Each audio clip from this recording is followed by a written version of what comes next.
Hello bachcho, let's read the question. Our question says that state whether the following statement true or false. Diamond and graphite are the covalent compounds of carbon element. So the key concept of this question हमसे पूछ रहा है कि हमें ये statement बतानी है true है कि फॉल्स है. Diamond and graphite are the covalent compounds of carbon element.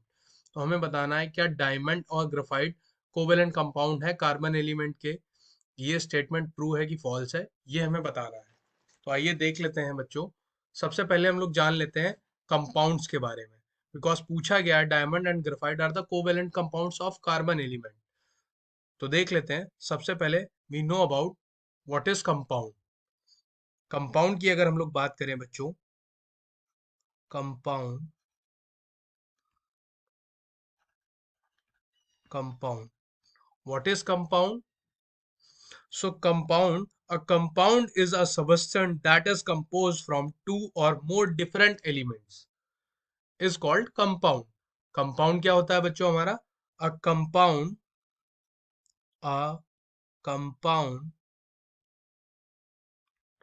is a substance that is composed from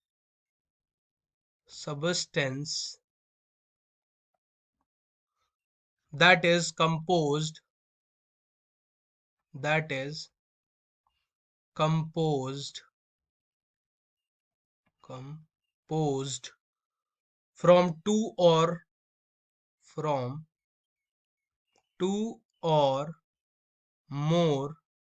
more different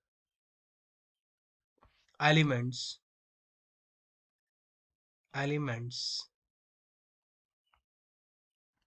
ये होते हैं हमारे कंपाउंड्स. अब एग्जांपल के तौर पे आप समझ लीजिए. जैसे मैं आपको एग्जांपल देता हूँ. ये लिखा है हमारा CO2. अगर CO2 की बात करें, कंपाउंड ये कैसे है. CO2 जो है ये एक हमारा कंपाउंड है. बच्चों क्यों है ये कंपाउंड? क्योंकि देखिए इसमें जो है कार्बन है, एक एलिमेंट हमारा कार्बन है. एक ये जो है हमारा ऑक्सीजन है. तो दो एलिमेंट हो गए. इन दोनों को अगर हम एक ही मॉलिक्यूल मतलब एक ही कंपाउंड से बनाते हैं अगर बच्चों, तो ये कंपाउंड कहलाता है. बट अगर इसी में अगर हम सिर्फ बात करें O2 की, तो O2 जो है हमारा it is not considered as compound. Because इसमें जो है जो एलिमेंट है ये हमारा सिंगल एलिमेंट है. ऑक्सीजन जो है हमारा ऑक्सीजन ही है केवल, दूसरा कोई एलिमेंट नहीं है. सो ये जो है हमारा कंपाउंड नहीं, बट CO2 जो है हमारा कंपाउंड है. तो कंपाउंड में आपको मतलब समझ में आ गया होगा बच्चों. अब बात करें इस स्टेटमेंट की, तो diamond and graphite are the covalent compound of carbon element. No, ये स्टेटमेंट जो है ये फॉल्स है. क्यों है? क्योंकि आइए बच्चों जान लेते हैं.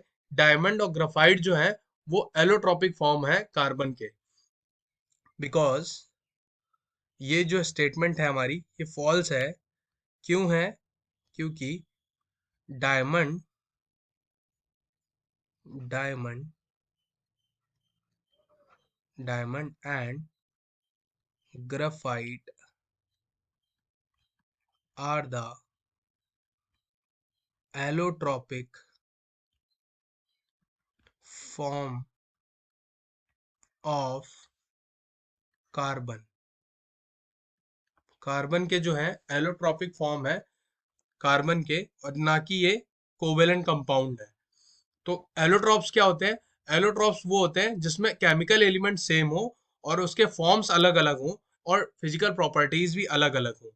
वो एलोट्रॉप्स होते हैं बच्चों. जैसे डायमंड है हमारा, ग्राफाइट है.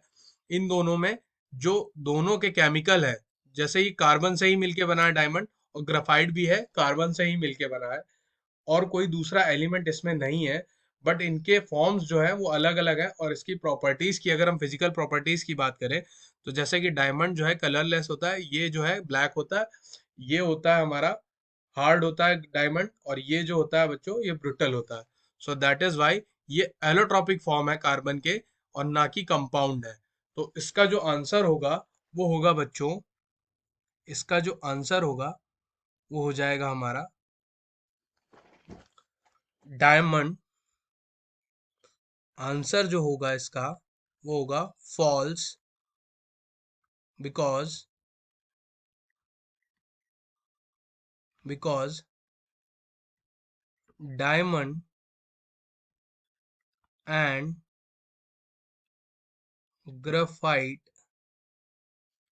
are the allotropic form of carbon, are the allotropic form of carbon, and covalent bonding of other carbon atom, and covalent bonding of other carbon atom, covalent bonding of other carbon atom। इसलिए ये जो है हमारा, ये false हो जाएगा। Statement जो है हमारा, covalent bonding of other carbon atom, इसलिए जो स्टेटमेंट है बच्चों ये हमारा फॉल्स हो जाएगा, क्योंकि ये कंपाउंड नहीं है, ये एलोट्रोपिक फॉर्म है कार्बन के। So I hope you understood it well. Thank you and best of luck.